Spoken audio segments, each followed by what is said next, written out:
Good morning बच्चों।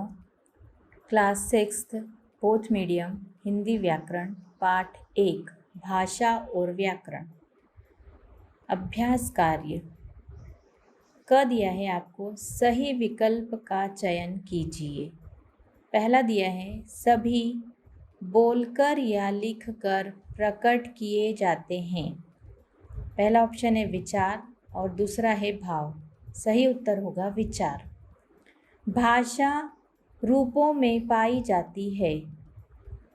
पहला option है 3, दूसरा ऑप्शन है 2। सही उत्तर होगा 2। तीसरा दिया है बालक जो अपनी माता से सीखता है उसे कहते हैं। पहला ऑप्शन दिया है मातृभाषा, दूसरा ऑप्शन दिया है राष्ट्रभाषा। सही उत्तर होगा मातृभाषा। अगला दिया है चौथा व्याकरण के अंग माने जाते हैं। पहला ऑप्शन दिया है फर्स्ट 3, दूसरा ऑप्शन दिया है 2। सही उत्तर होगा आपका 3। अगला देखिए उपयुक्त शब्द चुनकर रिक्त स्थान भरिए।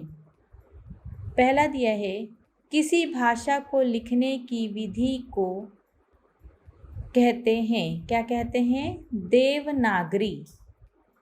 दूसरा दिया है दो मित्र बातचीत करते समय का प्रयोग करते हैं। रिक्त स्थान में आएगा भाषा। तीसरा दिया है हिंदी को लिपि में लिखा जाता है। रिक्त स्थान में आएगा देवनागरी। अगला दिया है राष्ट्रभाषा है। हमारी राष्ट्रभाषा क्या है? हिंदी। रिक्त स्थान में आएगा हिंदी। पांचवा देखिए पंजाबी भाषा की लिपि रिक्त स्थान है। क्या है? गुरुमुखी। पंजाबी भाषा की लिपि क्या कहलाती है? गुरुमुखी। अगला देखिए सही कथन के सामने सही तथा गलत कथन के सामने गलत का चिन्ह लगाइए। पहला दिया है आपको व्याकरण के द्वारा मन के भाव व्यक्त किए जाते हैं। गलत। दूसरा दिया है वर्ण भाषा की सबसे बड़ी इकाई है। गलत। तीसरा दिया है भाषा के भाव प्रकट करने का साधन है। गलत। चौथा दिया है भाषा के नियमों को लिपि कहते हैं। गलत। पांचवा दिया है लिखित भाषा में वर्णों का प्रयोग किया जाता है। सही। अगला देखिए स्पष्ट कीजिए। मौखिक भाषा पहला, दूसरा दिया है लिखित भाषा, तीसरा दिया है मातृभाषा और चौथा दिया है राष्ट्रभाषा। तो पहला हम पढ़ेंगे मौखिक भाषा।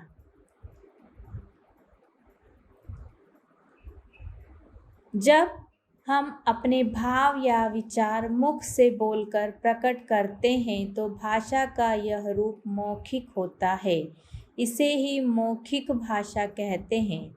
बातचीत, वाद विवाद, भाषण, कोई घटना या कहानी सुनाने में भाषा के इसी रूप का प्रयोग किया जाता है ना। जो हम मुंह के द्वारा बोलकर अपने विचार व्यक्त करते हैं वो क्या कहलाती है? मौखिक भाषा। दूसरा था हमारा लिखित भाषा। लिखित भाषा जो कुछ लिखा और पढ़ा जाता है वह भाषा का लिखित रूप होता है ना। जो हम कॉपी में लिखते हैं या हम किताब से पढ़ते हैं वो क्या होता है? या बोर्ड पे जो टीचरों के द्वारा शिक्षिकाओं के द्वारा लिखा जाता है वो क्या होता है? लिखित रूप होता है ना। अगला देखिए आपको तीसरा था मातृभाषा।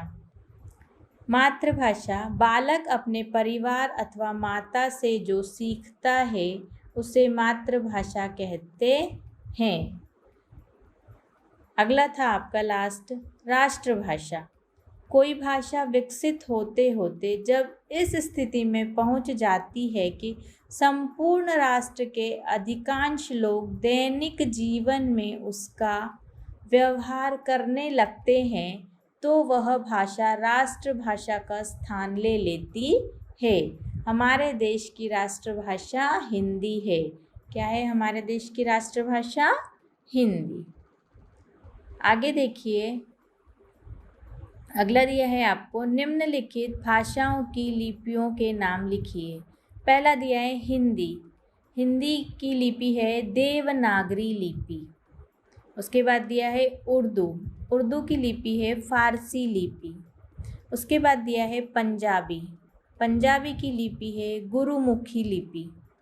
उसके बाद दिया है अंग्रेजी। अंग्रेजी की लिपि है रोमन लिपि। उसके बाद दिया गया है आपको संस्कृत। संस्कृत की लिपि है देवनागरी लिपि।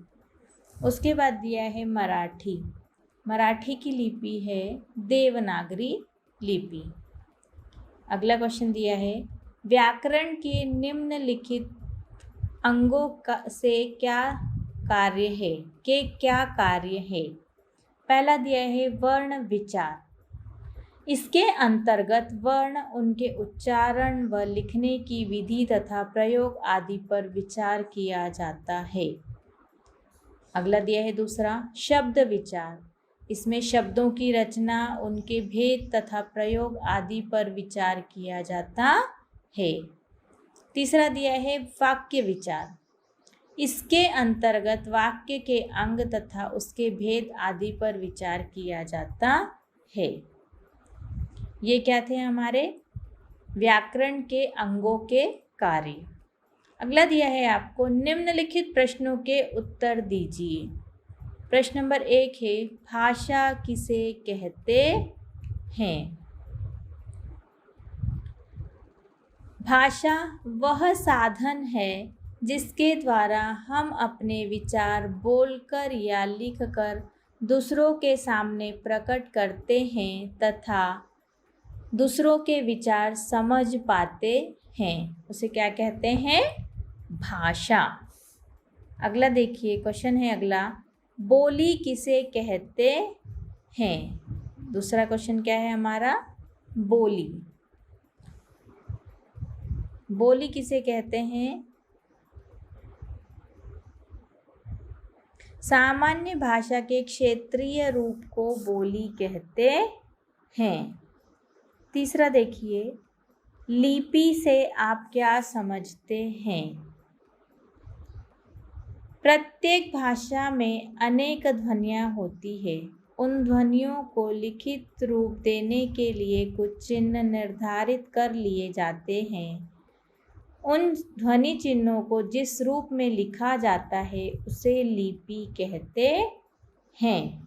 प्रत्येक भाषा की अपनी एक लिपि होती है, जैसे देवनागरी लिपि, गुरुमुखी लिपि, अरबी लिपि, फारसी लिपि, रोमन लिपि, ब्राह्मी लिपि आदि। अगला प्रश्न दिया गया है आपको, व्याकरण किसे कहते हैं, उसके कौन कौन से अंग हैं। व्याकरण वह शास्त्र है जो भाषा के रूप को स्थिर करने का प्रयत्न करता है और उसके शुद्ध रूप का ज्ञान करवाता है। व्याकरण की सहायता से हम भाषा का शुद्ध प्रयोग सीखते हैं। व्याकरण के अंग। व्याकरण का संबंध भाषा से है। किसी भाषा को सीखने के लिए उसकी विभिन्न इकाइयों का अध्ययन किया जाता है। भाषा की मूल इकाई वर्ण है। वर्णों से शब्द तथा शब्दों से वाक्यों की रचना की जाती है। इस प्रकार व्याकरण के 3 अंग माने जाते हैं। पहला दिया है वर्ण विचार। इसके अंतर्गत वर्ण, उनके उच्चारण व लिखने की विधि तथा प्रयोग आदि पर विचार किया जाता है। दूसरा दिया है शब्द विचार।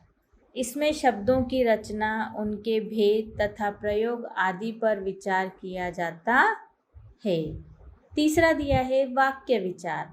इसके अंतर्गत वाक्य के अंग तथा उसके भेद आदि पर विचार किया जाता है। यहाँ आपका हिंदी व्याकरण का पाठ 1 समाप्त होता है। अब आप इसे अपनी कॉपी में लिखेंगे और याद करेंगे। धन्यवाद।